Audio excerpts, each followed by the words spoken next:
Hey guys, I'll show you my Rage AM DPS loadout and rotation. Um, let's start with gear and mods. I am modding with full precision this time, not like with the old Rage loadout. Um, I was modding with precision and might and red sockets. This time I'm modding with precision, blue sockets, dominance and precision, um, yellow sockets, precision and power. Yeah, that's basically it. My stats, might, and precision.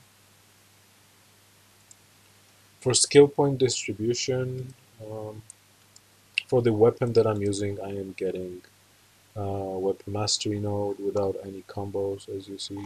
We won't be using combos with advanced mechanics for rage, but weapon mastery node gives us permanently increases critical strike damage and resistance to control effects while using stuff, and both bonus damage and resistance to control effect is beneficial because we will be DPSing in melee range with Rage AM.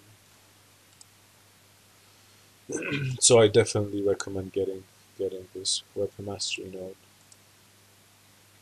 Let's get to our powers that we'll be using, and I'll explain why are we using them exactly.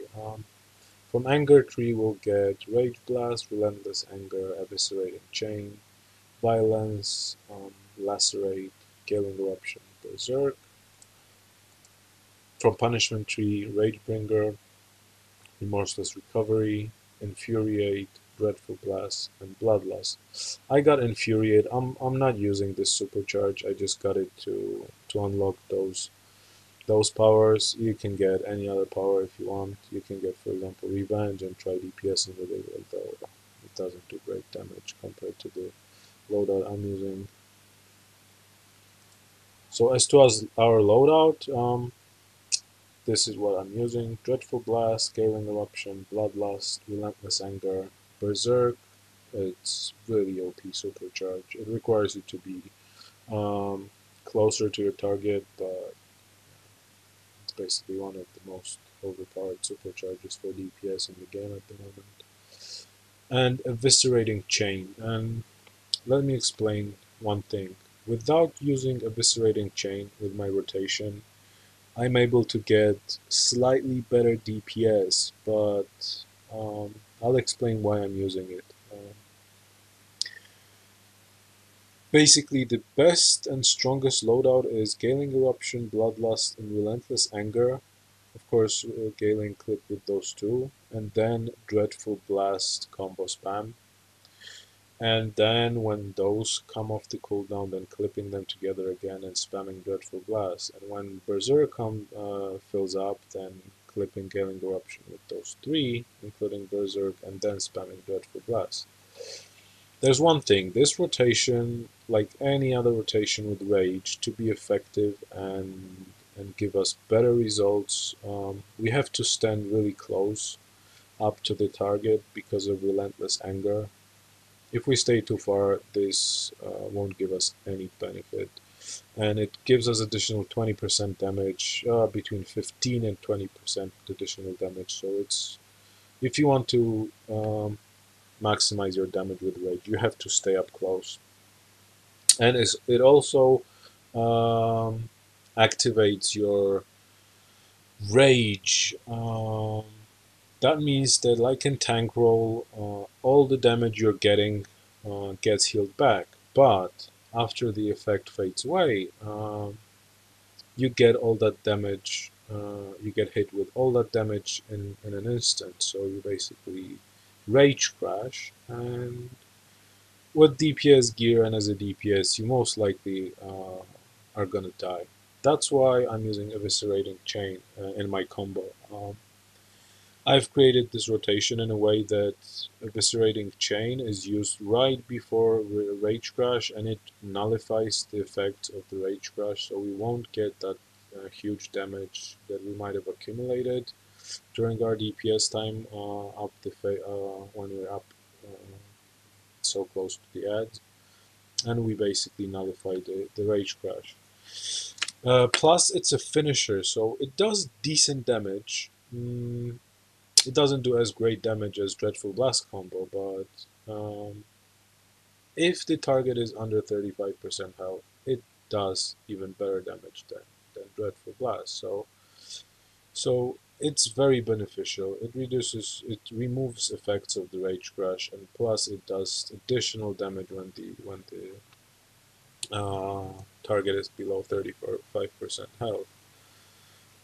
So my rotation would look like this. I would start with Galing Eruption clip with Bloodlust and Relentless Anger, then Dreadful Blast combo 3 times, then Eviscerating Chain 1 time, then Dreadful Blast combo 2 times again, and then we start over. Galing Eruption, Bloodlust, Relentless Anger, 3 times Dreadful Blast, Eviscerating Chain, 2 times Dreadful Blast, clip with this, and so on and so on.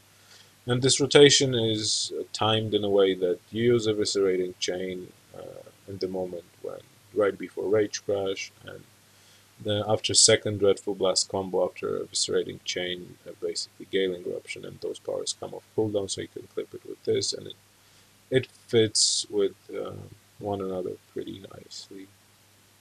And the damage, if you stay up close, if you're in melee range and use this loadout, you are definitely going to be on par with Quantum DPS's. Maximum damage I'm able to get with Quantum DPS is even lower than what I'm able to get with Rage. But you have to stay close, and because of that, it's sometimes, and specifically in like Throne of the Dead, Elite Raid, it makes it a little bit hard. They removed the proximity aggro right now, but still sometimes the bosses do their AoEs or the ads do their AoEs, and you get hit too hard sometimes and you just die. But if you want to maximize the damage on this, you have to stay up close. And let me show you how it looks like in use. I'll try to get my supercharge up and then show you the use of the supercharge with this rotation. So here we go. You have to stay up close. Like, if, for example, if this is your target, then you have to stand. This is how far you can go. You have to actually be like in the face of the boss or ad or whatever it is you're attacking. This is already too far. I mean, Galing Eruption works from this far, but Relentless Anger doesn't already. So you have to be really, really close. So here we go. You're getting close to the ad, and you start your rotation.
that's it, guys. I really hope you guys enjoyed. Just test it out, and you can test the damage while standing far away or and standing up close, and you'll see the effects. Thanks for watching. Later.